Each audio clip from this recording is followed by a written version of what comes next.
जो आपका, अब मैं मान लेता हूं अभिक्रिया आपकी कुछ इस प्रकार से दी हुई है। आपकी जो अभिक्रिया है वो इस प्रकार से दी हुई है, A प्लस बी, और इनके जो गुणांक है वो है स्मॉल a स्मॉल b, और ये साम्य अवस्था की स्थिति में है। ये कौन सी स्थिति में? साम्य अवस्था की स्थिति में है। और ये क्या बना रहे हैं? इस capital C small c plus small d capital D, ये वाली अभिक्रिया है। और ये अभिक्रिया किसमें है? साम्य अवस्था में है। साम्य अवस्था का अर्थ क्या होता है कि पहले ये जो आपके साम्य अवस्था है, मतलब यहाँ क्या होगी? आपकी अग्र अभिक्रिया भी होगी, पश्च अभिक्रिया भी होगी। यहाँ कौन कौन सी अभिक्रिया होगी? अग्र अभिक्रिया भी होगी, पश्च अभिक्रिया होगी। मतलब पहले ये बनाएंगे, फिर ये बनाएंगे। मतलब कि पहले a प्लस बी क्या बनाएंगे? आपका c प्लस g बनाएंगे, और इनके गुणांक जैसा का वैसा लिख देते हैं। फिर ये अर्थात c प्लस d और इनके गुणांक d c क्या बनाएंगे? आपके ये बनाएंगे, अर्थात क्या बनाएंगे? Plus small b capital B। चूंकि यह जो अभिक्रिया है साम्य अवस्था की स्थिति में, ये निशान देखे में समझ में आया। मतलब यह अभिक्रिया आगे दिशा में भी होगी, पीछे दिशा में भी होगी। मतलब अग्र दिशा में भी होगी, पश्च दिशा में भी होगी। पश्च का मतलब पीछे, मतलब पहले ये बनाएंगे, फिर ये बनाएंगे। मतलब कि ये अग्र अभिक्रिया इस प्रकार से होगी, पश्च अभिक्रिया इस प्रकार से होगी। मतलब यदि हमें इस अभिक्रिया के लिए आपका वेग लिखना है, या हमें क्या लिखना है? दर लिखना है। इस अभिक्रिया की यदि मुझे दर लिखना है, इस अभिक्रिया की मुझे क्या लिखना है? आपकी दर लिखना है इस अभिक्रिया की। तो मुझे इस अभिक्रिया की दर लिखना है, और यह अभिक्रिया अग्र दिशा में भी हो रही है और पश्च दिशा में भी हो रही है। मतलब यदि मुझे इस अभिक्रिया की दर लिखना है तो मुझे पहले अग्र अभिक्रिया की दर लिखनी होगी, फिर लिखनी होगी आपकी पश्च अभिक्रिया की दर। यदि ये मान लो ऐसा रहता, यदि ये केवल ऐसा रहता तो मैं केवल अभिक्रिया की दर का फॉर्मूला लगाता, ये वाला, ये अभिक्रिया का दर का फॉर्मूला लगाता आपका ए आपका हो जाता है B कैपिटल B और स्मॉल b। ये होता है कि यदि ऐसी अभिक्रिया दी रहती तो मैं अभिक्रिया की दर इस प्रकार से लिख लेता, किंतु अभी अभिक्रिया ऐसी नहीं दी हुई है। अभी जो है आपकी वो साम्य अवस्था की स्थिति में दी हुई है। तब मुझे साम्य अवस्था की स्थिति में अग्र अभिक्रिया भी बनती, पश्च अभिक्रिया। तो मुझे पहले अग्र अभिक्रिया की दर लिखनी होगी, फिर पश्च अभिक्रिया की दर लिखनी होगी। तो मैं पहले क्या लिखूंगा? आपकी अग्र अभिक्रिया की दर लिखूंगा। देखिए, जो आपकी अग्र अभिक्रिया की जो दर आएगी, किसी भी अभिक्रिया की दर किसके अनुपाती होती है? अभिकारकों की सांद्रता, अभिकारकों का सक्रिय द्रव्यमान, अभिकारकों का सक्रिय द्रव्यमान आता है, जिसे मैं इस प्रकार से लिख सकता हूं। और क्या आ जाती है? यहाँ घात आ जाती है। इसी प्रकार से लिखते हैं किसी भी अभिक्रिया की दर। किसने बताया हमें? गुलबर्ग तथा वागे नामक वैज्ञानिक ने। अब मुझे लिखना है अग्र अभिक्रिया की दर। देखिए, आपकी अग्र अभिक्रिया कुछ इस प्रकार से है। तो यदि मुझे अग्र अभिक्रिया की दर लिखनी है तो अभिकारक लिखने पड़ेंगे और उनका सक्रिय द्रव्यमान लिखना पड़ेगा। तो इस अग्र अभिक्रिया में आपके अभिकारक कौन कौन है? A है और B है। तो यहाँ लिख दूंगा मैं A का सक्रिय द्रव्यमान और लिख दूंगा B का सक्रिय द्रव्यमान, और इनकी क्या आ जाती है? घाती आ जाती है। तो B की घात है B और A की घात है आपकी A। तो ये हो गया आपका अग्र अभिक्रिया की दर। अब मुझे लिखना है पश्च अभिक्रिया की दर, मतलब कि इस अभिक्रिया की दर। तो क्या हो जाएगी? पश्च अभिक्रिया की दर। हम किसी भी अभिक्रिया की दर किस प्रकार से लिखते हैं? अभिकारकों की घात। तो बताओ, पश्च अभिक्रिया की दर लिखनी है तो मुझे क्या लिखने पड़ेंगे? पश्च अभिक्रिया के लिए जो आपके अभिकारक होंगे। अब बताइए, पश्च अभिक्रिया के लिए आपके अभिकारक कौन है? C और D है। अग्र अभिक्रिया के लिए A और B क्या थे? आपके अभिकारक थे। C और D क्या थे? उत्पाद थे। लेकिन पश्च अभिक्रिया के लिए C और D क्या होंगे? आपके अभिकारक होंगे, और A और B क्या होंगे? उत्पाद होंगे। क्यों? क्योंकि C और D अब A B बना रहे हैं। पहले A B C D बना रहे थे, अब C D क्या बना रहे हैं? A B बना रहे हैं। मतलब कि पश्च अभिक्रिया की दर किसके बराबर हो जाएगी? आपकी अभिकारक। अभिकारक कौन है? C है, और उत्पाद क्या है? आपके D है।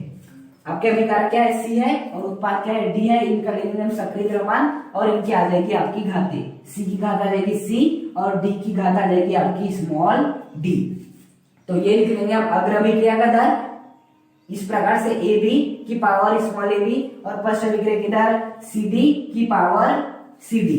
अब देखिए, जब भी इसे यदि हम आगे लिखे तो जब भी अनुक्रमानुपातिकता का चिन्ह हटता है, जब भी अनुक्रमानुपातिकता का चिन्ह हटता है तो एक नियतांक आता है। क्या आता है? एक आपका नियतांक आता है। तो मैं ये अग्र अभिक्रिया की दर जैसे का वैसा लिख दिया मैंने। अब जैसी ये चिन्ह हटेगा तो पहले तो बराबर का चिन्ह आएगा, उसके बाद आता है कि नियतांक, वो नियतांक मैं मान लेता हूं आपका क्या है, k है। वो नियतांक कितना मान लेता हूं, आपका k है, और इसे मान लेता हूं मैं Ka मान लेता हूं। a क्यों मानता हूं, अग्र अभिक्रिया के लिए, अग्र अभिक्रिया के लिए क्या मान लेता हूं, a मान लेता हूं, क्योंकि ये अग्र अभिक्रिया का नियतांक है, इसलिए मैंने इसे Ka मान लिया, और ये जैसा का वैसा आ जाएगा, a की पावर स्मॉल a और b की पावर स्मॉल b। यदि मैं यहां पर भी लिखूं तो किस प्रकार से हो जाएगा आपका दर। अब मुझे अनुक्रमानुपातिकता का चिन्ह हटाना है, तो मैंने हटा दिया, क्या लगा दिया, बराबर। अब जैसे मैंने ये चिन्ह हटाया तो एक कांस्टेंट भी आता है, तो उसे भी मैं मान लेता हूँ के ही मानता हूँ, लेकिन ये पश्च अभिक्रिया, किंतु ये पश्च अभिक्रिया का नियतांक है, इसलिए मैं इसे मान लेता हूँ बी। इसे क्या मान लेता हूँ मैं, आपका बी मान लेता हूँ आपके नियतांक को, और सी और डी जैसा का वैसा, सी और डी जैसा का वैसा।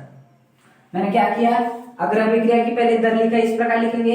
अब जैसी दर लिखा तो समानुपातिकता का मैंने चिन्ह आता है, तो बराबर भी आ गया, फिर एक नियतांक भी आएगा, और एक जैसा का वैसा मैंने लिख दिया, और जो नियतांक आया है उसे मैंने क्या मान लिया, Ka मान लिया। उसी प्रकार पश्च अभिक्रिया की दर मैंने इस प्रकार से लिखा, समानुपातिकता का चिन्ह हटाया, जिसे अनुक्रमानुपातिकता का चिन्ह भी कहते हैं, तो इक्वल का साइन आया, उसके बाद एक नियतांक है जिसे मैंने K भी मान लिया, आपका C, और क्या हो गया, D small c small d हो गया। अब देखिए ये भी क्या है, आपकी दर है, ये भी क्या है, एक प्रकार से क्या है, आपकी दर है, तो मैं ये भी दर है, ये भी दर है, मतलब कि ये दोनों क्या होंगे, आपस में बराबर हो जाएंगे, मतलब कि जो आपका a small a b small b किसके बराबर हो जाएगी, इस kb के बराबर हो जाएगा। क्यों, क्योंकि ये भी दर है, ये भी दर है, मतलब कि ये दोनों क्या होंगे, आपस में बराबर है, बराबर होगी, kb c small C D small d. अब मैं क्या कर लेता हूँ, इस केबी को जो कि आप गुणा की स्थिति में इस साइड में डाल लेता हूँ, तो किस में आ जाएगा, वो भाग में आ जाएगा, किस में आ जाएगा, वो भाग में आ जाएगा, B small B divide by KB, गुणा की स्थिति में था, इस मैंने इधर लाया तो क्या बन गया, ये भाग की स्थिति में आ गया, इधर क्या बच जाएगा आपका सी स्मॉल सी और आपका डी स्मॉल डी। ओके, अब क्या करता हूं मैं, ये जो आपका ये है, ये गुणा की स्थिति में इस साइड में जाएगा तो भाग की स्थिति में आ जाएगा, किस में आ जाएगा, वो भाग की स्थिति में आ जाएगा। तो देखिए क्या हो जाएगा आपका, यहाँ के ए है, ये गुणा की स्थिति में था, इस साइड में चले गया तो भाग की स्थिति में आ गया था, सी डी आपका स्मॉल सी डिवाइड बाय ये भाग में आ गया, ए बी स्मॉल बी, और ये के ए ये चले गया इस साइड में, इनके आगे नीचे, और ये के बी तो जैसा का वैसा था, ये के बी जैसा का वैसा था।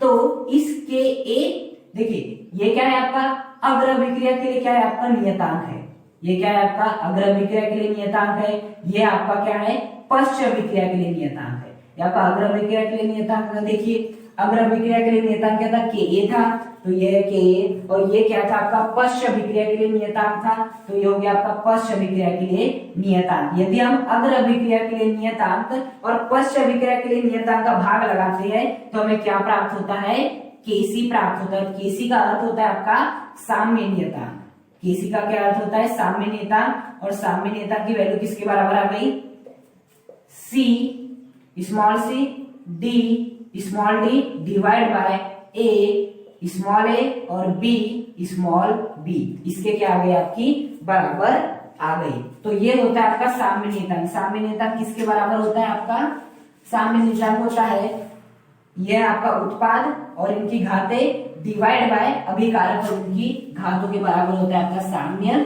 नियतांक।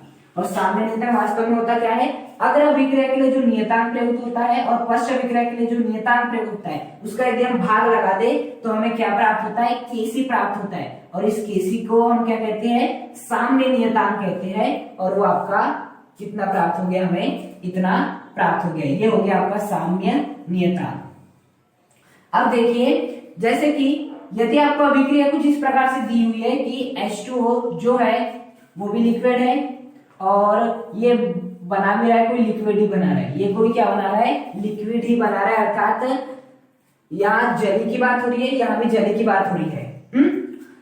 हम विलियम के साधन का किसका उपयोग करते हैं, सक्रिय द्रव्यमान का उपयोग करते हैं। यदि हम विलियम की कहीं भी बात करेंगे तो सक्रिय द्रव्यमान का उपयोग करते हैं, किंतु यदि गैस की बात करें, किंतु यदि गैस की बात करें तो इसके लिए हम किसका उपयोग करते हैं, दाब का उपयोग करते हैं। किसका उपयोग करते हैं, दाब का उपयोग करते हैं। अर्थात यदि अभिक्रिया आपको ये वाली दी हुई है N2 + 3H2 gives you 2NH3, इसमें क्या हो रहा है, ये भी गैस है, ये भी गैस है, ये भी गैस है, मतलब पूरी तो गैस है, तब आप ये वाला नियम नहीं लगा सकते, गुलबर्ग तथा वाके का ये वाला नियम नहीं लगा सकते। ए ये और बी ये, इस स्थिति में हमें क्या करना पड़ेगा, कोई नया नियम नहीं है, मतलब कि हमें इसी नियम को किसके पदों में लिखना होगा, दाब के पदों में लिखना होगा। क्यों, क्योंकि गैसों के लिए सक्रिय द्रव्यमान नहीं आता है, गैसों के लिए सक्रिय द्रव्यमान नहीं आता है, गैसों के लिए आता है दाब आता है। और दाब को किससे प्रदर्शित करते हैं, पी से। अर्थात यदि हमें ऐसी अभिक्रिया दी है जिसमें कि आपकी गैस दी हुई हो,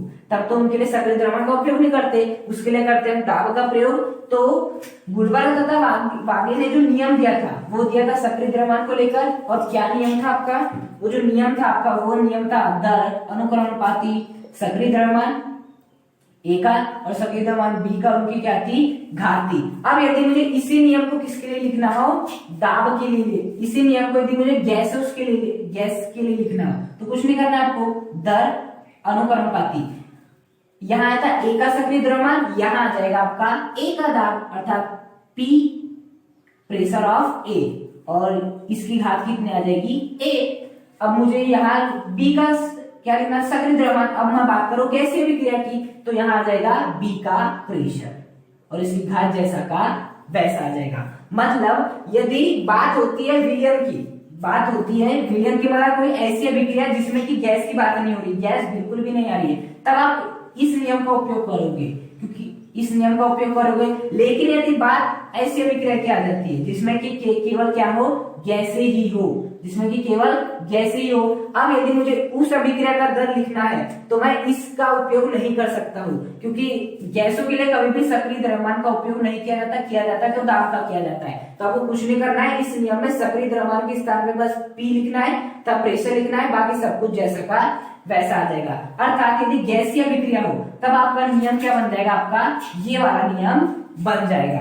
तब देखिए, जब ये क्या है आपका केसी है, केसी क्यों लिखा है मैंने, सी का अर्थ है यहाँ पर सक्रिय द्रव्यमान से, किससे अर्थ है, सक्रिय द्रव्यमान से है। आपका केसी का संबंध जो आपका सी है, इसका संबंध है सक्रिय द्रव्यमान से, क्योंकि ये क्या है आपका साम्य नियतांक है। जो आपका मेन जो नियतांक है ना, वो है आपका के है, जो आपका मेन साम्य नियतांक है वो क्या है आपका के है। किंतु मैंने साम्य नियतांक को सक्रिय द्रव्यमान के लिए लिखा था, देखिए, इसलिए मैंने इसे के सी कर दिया। अब यदि मैं इसे किसके लिए लिखूं, दाब के लिए लिखूं, तो मैं इस केपी को क्या लिख दूंगा, के पी लिख दूंगा। तो ये तो था आप के सी के लिए। अब यदि मैं इसी को केपी के लिए लिखूं तो किस प्रकार से लिखूंगा, आपका बस आपको क्या करना है, जहां जहां सांद्रता ये वहां किसका उपयोग करना है, दाब का उपयोग करना है। तो ये क्या हो जाएगा आपका P, ये हो जाएगा आपका C जैसा का वैसा, और इस सक्रिय द्रव्यमान के स्थान पे आपको करना है P का उपयोग, और इसकी पावर कितनी थी, C थी, उसका आपको जैसा का वैसे लिखना है। उसके बाद आता है D, तो लिख देते हैं हम D। अब सक्रिय द्रव्यमान के स्थान पे हमें क्या लिखना है, प्रेशर, आगे जैसा का वैसा, और D घात जैसा का वैसा, डिवाइड बाय ए का सक्रिय द्रव्यमान, ए लिखते जैसा का वैसा, सक्रिय द्रव्यमान के स्थान पे हमें क्या लिखना होगा, प्रेशर लिखना होगा, इसकी घात आ जाएगी आपकी ए। उसके बाद क्या है आपका बी का सक्रिय द्रव्यमान है, लेकिन हमें सक्रिय द्रव्यमान के स्थान पे क्या लेना है, प्रेशर लेना है, अर्थात दाब लेना है। तो आ गया पी, और ये हो जाएगा आपका स्मॉल बी। ये हो जाएगा आपका साम्य नियतांक गैसीय अभिक्रिया के लिए, क्योंकि गैसीय अभिक्रिया के लिए कभी भी सक्रिय द्रव्यमान का उपयोग नहीं करते, किसका उपयोग करते हैं, दाब का उपयोग करते हैं। और आपके इसको इसमें बदलने के लिए बस हमें सक्रिय द्रव्यमान के स्थान पे पी लिखना है, बाकी जैसा का वैसा सब कुछ होता है। तो ये हो जाएगा केसी, और ये हो जाएगा केपी, और केसी और केपी को ही हम क्या कहते हैं, आपका साम्य नियतांक कहते हैं।